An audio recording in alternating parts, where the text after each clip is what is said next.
Well, why don't you go ahead and turn your Bibles to Luke chapter 10. That's where we're going to be at today. And while you're doing that, I just want to say again, we are just so glad to be here this weekend, this morning.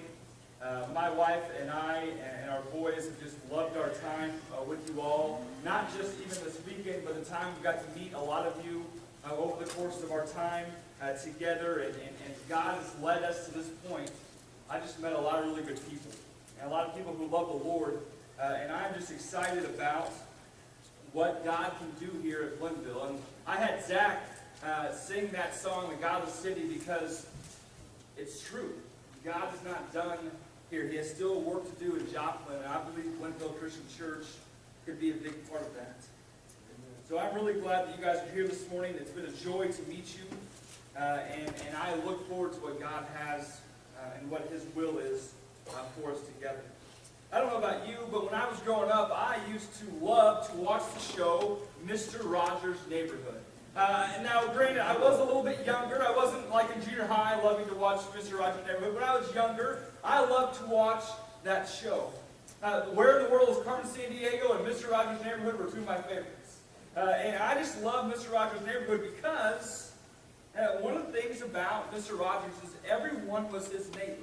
Everyone that he met, everything that he said was, "Won't you be my neighbor?"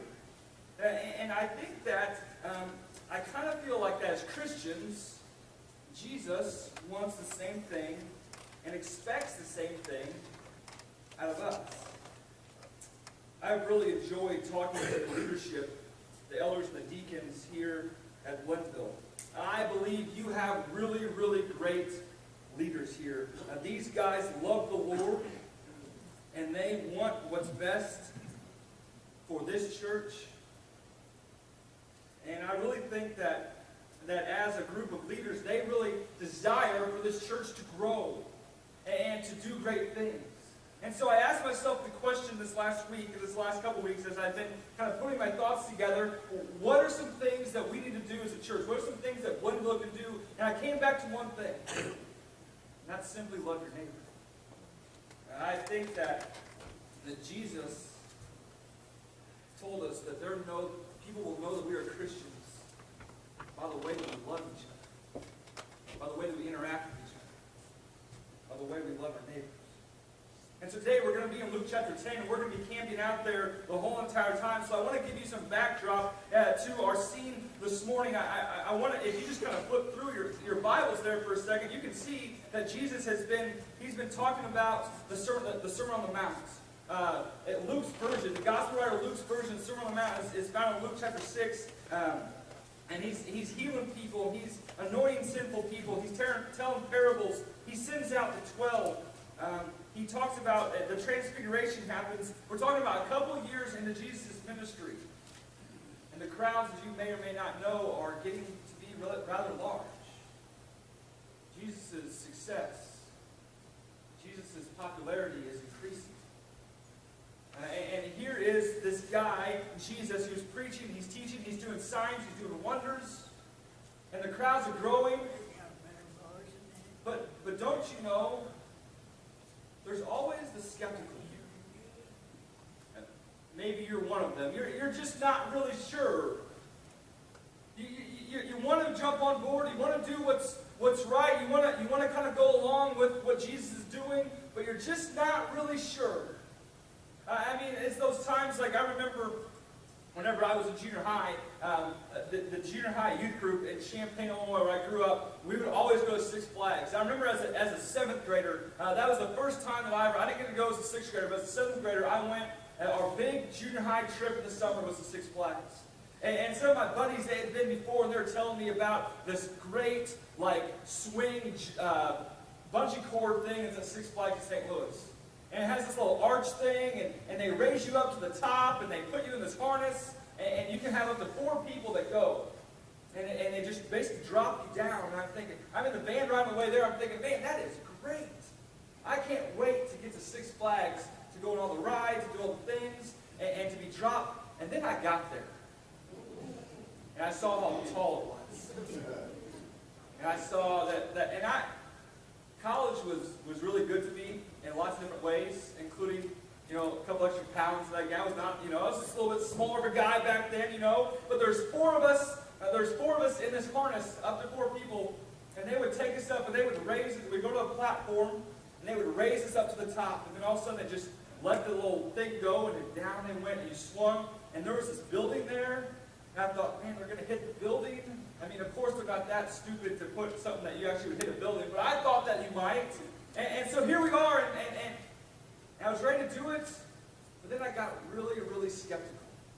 Like, am I going to die? I mean, I'm only in 7th grade. I have a long life to go. My mom would be she would be, miserable. And I thought, I don't know if I can do this. Maybe that's your personality too. You're just not really sure. But one thing I can appreciate about the guy in the text that we're going to talk about, this lawyer, is he at least asked the questions. I mean, he at least asked what's going on. And see, this lawyer he's an expert in the law of Jewish tradition. He seemed to be a pretty good a lawyer, and I don't know exactly what his day-to-day job was, but he knew all the stuff that needs to be known about Jewish tradition. So let's read here in Luke chapter 10, verses 25 to 29. On one occasion, an expert in the law stood up to Jesus. "Teacher," he asked, "what must I do to inherit eternal life?" Jesus responds, "What is written in the law? How do you read it?" He answered, "Love the Lord your God with all your heart, with all your soul, with all your strength, with all your mind, and love your neighbor as yourself." Jesus said, "You have answered correctly. Do this and you will live." But the lawyer wanted to justify himself. So he asked Jesus, "And who is my neighbor?" See, what you have going on here is you have this lawyer who wants to kind of ask Jesus some questions. And so he does so, and he actually asks a pretty good question. But do you see what Jesus did? He asked a question to someone who asked a question. Don't those people just kind of annoy you? And they're really actually good because they get you to think deeper. And that's not always a bad thing. But I did not like those types of people. You ask a question that's a really important question. Well, Luke, what do you think about this? And they kind of reposition themselves, and it makes you think even deeper, and you realize that maybe it's not just everything that I'm thinking about. And that's what Jesus does. And he answers the question with a question. And Jesus did this a lot. He was constantly challenging people to think outside of the norm. So what the lawyer does here is he answers this question, Jesus' response, with what's called a Shema. Now you'll find it in Deuteronomy chapter 6, verse 5. This was a common response in Jewish tradition. It was part of this Shema. To love the Lord your God with all your heart, with all your soul, with all your mind and strength, and love your neighbor as yourself. Jesus actually says, you've answered correctly. That doesn't happen too often in our interaction with Jesus in the Gospels. It doesn't happen too often that Jesus actually responds, you have answered correctly. Because a lot of times people didn't know exactly what to do. This guy, he knew. I mean, he was expert in the Jewish law. He knew exactly what he needed to say. And he says, but Jesus doesn't leave it with just you answered correctly. He says, go and live like this. Or do this, and you will live. What you need to know about Jewish tradition is that in those days, not everyone was considered their neighbor. See, you had a group of people that the Jewish religion and really the Jewish race, so to speak, that just thought that they were the best people on the planet. That if people weren't like them, and they weren't Jewish people, they didn't have to love them. So the people next door that maybe weren't Jewish people, they were maybe Gentiles, or worse yet, they were Samaritans, we'll talk about that in a little bit, they basically were giving themselves a pass. I don't have to love these people because they're not like me. Or even take an actual Jewish person who was unclean, whether they had some sort of disease, whether that they were divorced, whether they had some sort of lifestyle error, and they were considered unclean. They didn't have to love them either. They didn't have to do anything with them. That's why you see So many times, beggars and cripples that Jesus heals that no one wanted anything to do with because they were considered unclean. And that's the Jewish people's act. And so he knows exactly what his next question is. Well, then who is my neighbor? And because this guy's an expert in Jewish traditions and laws, he thinks he knows what Jesus is going to say. But you and I know Jesus a little bit differently, don't we? He's always challenging people to do a little bit different. He's always challenging people to see people a little bit differently. And so in trying to justify himself, Jesus responds with this parable. Or as we like to call it in Sunday school, an earthly story with a heavenly meaning. And so as we interact with this parable this morning, I have 3 questions for you this morning. So if you want to take notes somewhere, that's totally fine. I noticed there wasn't a ton of spot in the bulletin, but if you want to jot some of these questions down, that's great. The first question is this: should I love blank people? And the reason why I say blank is not because I forgot to put a question or a person in that blank. It's because each and every one of you in this room has someone that's tough to love. You have someone, whether it might be someone that you work with, like your boss or a coworker, someone in your family, like maybe your in-laws, I don't know, or someone like that.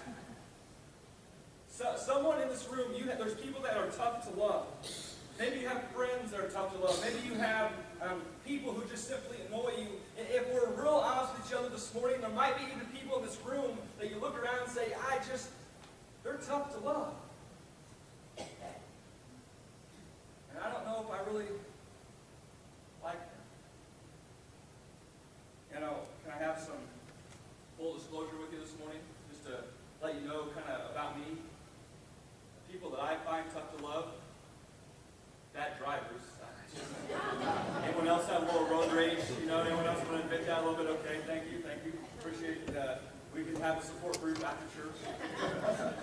We'll drive somewhere to go out to eat. But let's look at verse 30 here for a second. It said, in reply, Jesus said, a man was going down from Jerusalem to Jericho when he fell into the hands of robbers. And they stripped him of his clothes, and they beat him and went away, leaving him half dead. Another full disclosure, people that I are tough to love sometimes are people that know what's right. They do what's wrong, which I can handle that, because everyone makes mistakes, right? But they keep doing what's wrong, and then they expect you to bail them out when they're down and out. I have a tough time loving people like that. I might even call them, and I say this in church, stupid. It's tough to love stupid people sometimes. It's just tough. And when Jesus is telling the story here in verse 30, he comes up and he says, there's a guy, and he's walking from Jerusalem to Jericho, and it's probably getting late at night, based on the context of the story and what kind of happened. And what we need to know about this guy that's coming from Jerusalem to Jericho is that he's probably returning home. So therefore, he comes from Jericho to Jerusalem, probably to sell some stuff at the market. Those people did that every once in a while, that they would leave their towns and come to Jerusalem, which was the center of everything in that region, and they would sell their stuff. And probably also we can ascertain from the text that he was probably a Jew. And most Jews that would come to Jerusalem, even if they had to go to the market, they would make a stop at the temple, because that's just what a good Jew would do. And so what we can probably pick up on with this guy that's leaving from Jerusalem to Jericho is that his heart is full because he just been to the temple, but so are his pockets, because he just sold all the stuff at the market. And so what people are listening to, what this lawyer and everyone around Jesus is listening to this parable, is thinking, this guy is stupid. Because the road that he's about to walk on is known as the Bloody Way. The reason why it's called that is because it's a curvy, hilly road with lots of different caves and brush and places for people to hide out, thieves and robbers to hide out at. And oftentimes around dusk time when people would travel home, they would come up and they would beat people up, just like what happened to this guy here. They would rob them, they would leave them for half dead. And so as I'm listening to this story, just the first little part, these people are thinking, what a stupid guy. He deserves what he gets for doing that. Answer the question, yes. Why? Because God loved me. Because while we're still sinners, while we were the ones that knew what's right and did what's wrong and continued to do what's wrong and then begged for God to bail us out, while we're those people, Jesus died on the cross for us. So should you love X people? Yes. You should. We should. Because that's what God did for us. When we're at our worst, He loved us. And He sent His Son to die on the cross for us. Hallelujah, right? Amen. Second question. Should I love people different than me? Let's go back to our text, verse 31 through 33. It says, a priest happened to be going down the same road, and when he saw a man, he passed by the other side. So too a Levite, when he came to the place that saw him, he passed by on the other side. But a Samaritan, as he traveled and came where the man was, and when he saw him, he took pity on him. Samaritans and Jews just didn't get along. You probably know this, don't you? They just didn't see eye to eye. And Jews, like I said before, Jews, they thought they were pure before God. They thought they were the best thing since sliced bread. They thought that their actions and everything they did, God could not judge them because they were God's people. Jews thought they were it. But Samaritans, they were half-breeds. A lot of them were half-Jews. So they had gone outside the Jewish race to marry and to plant a family. And Jews resented them for that. And Samaritans, they just didn't always look and act like Jewish people did. They didn't always go off the same traditions. Jewish people had 618 traditions to follow. You can find that in the Old Testament. They also had countless number of oral traditions that they followed. And Samaritans just simply didn't do that. And Jews held it against them. And Samaritans didn't like Jews, not necessarily because they were that much different. They didn't like Jews because, do we like people that don't like us? Not very well. So these people didn't get along. You've heard the story about how, if Jewish people were walking along, they would go around the Samaria because they didn't want anything to do with them. That's how bad it was. I'm a Cardinal fan. I don't like the word Cub at all. But I'll still go to Chicago. You know what I'm saying? Samaritans and Jews just didn't get along. And here we have this Jewish person that's laying on the side of the road, and a priest that is Jewish comes along, and he sees what he sees, and he says, I don't think I want anything to do with you. And this is the main person of the temple. God has put this person in charge to do exactly what is this guy on the side of the road. And that's his job, that's his responsibility, and he puts on his blinker and goes to the other side. And then the Levite comes, and the Levite is someone who, he's kind of the second guy in charge.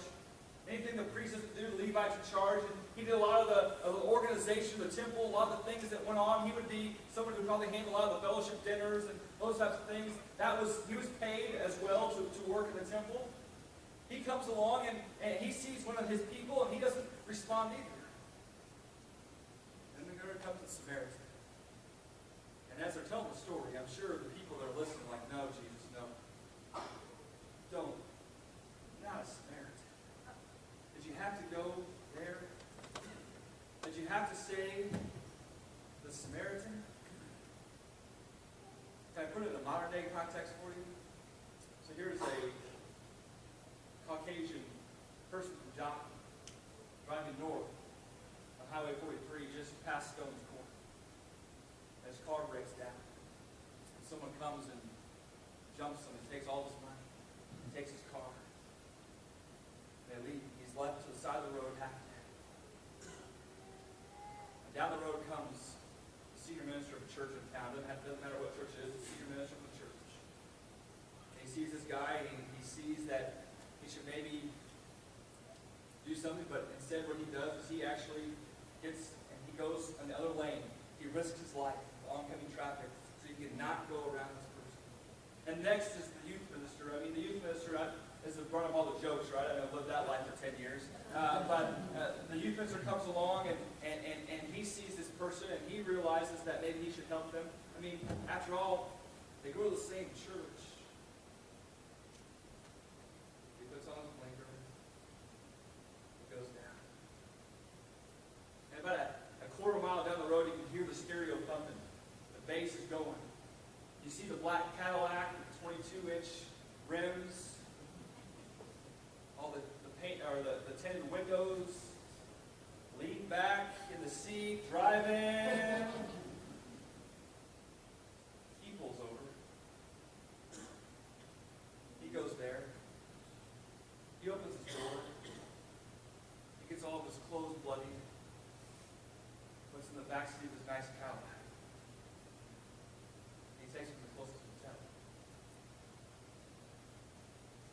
You know, I think that ethnic diversity should never divide us. In fact, I think the church should lead the day in this area. Jesus said to the church, the world is doing a much better job of loving people. I was kind of going back through this last week, and I saw a quote from someone and said, the most segregated time in America is 10 a.m. on Sunday mornings.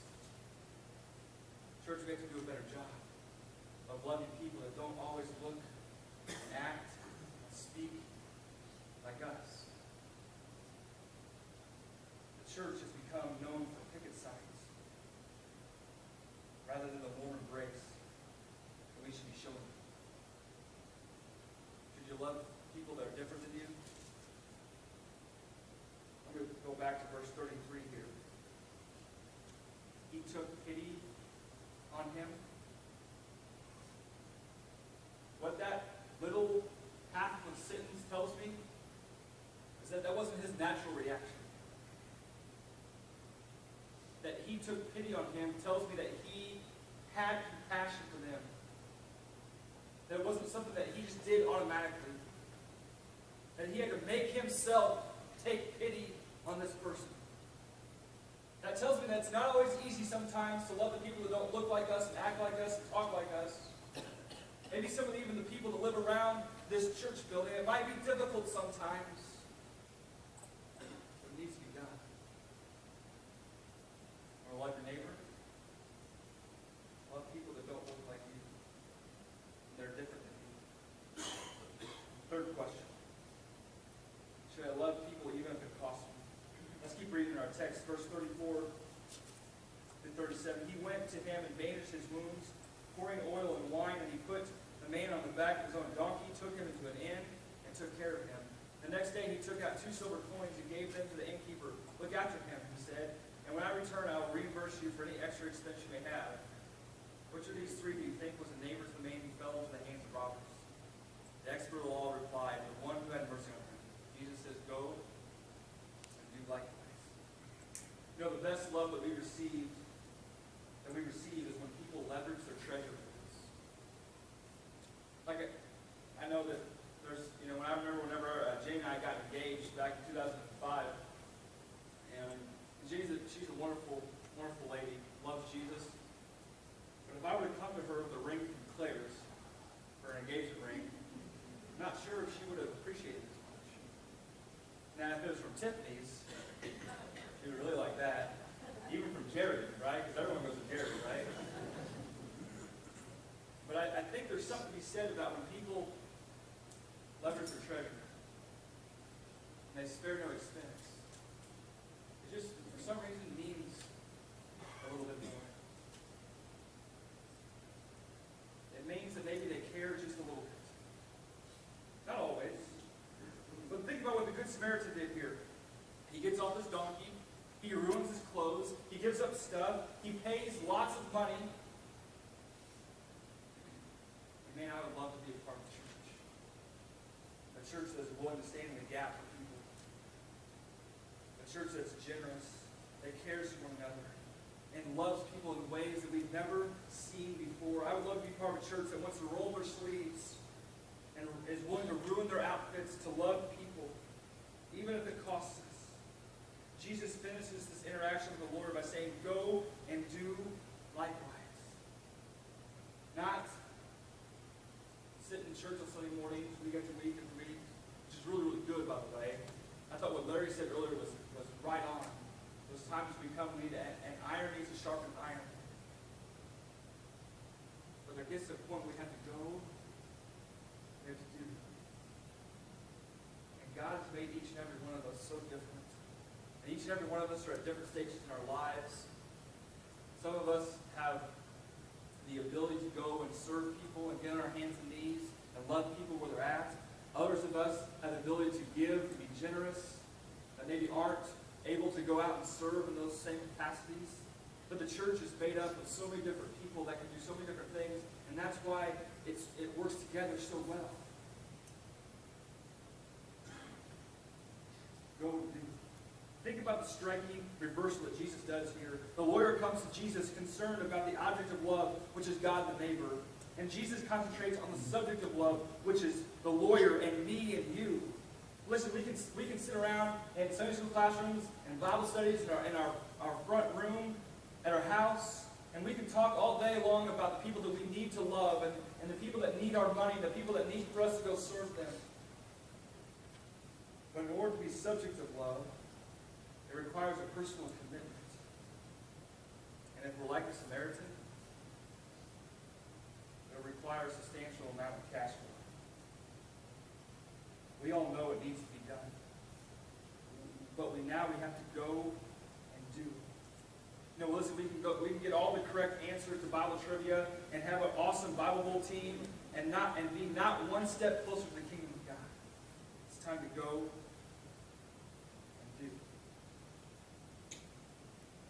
I heard a story a couple of years ago about two guys that walked into an art show.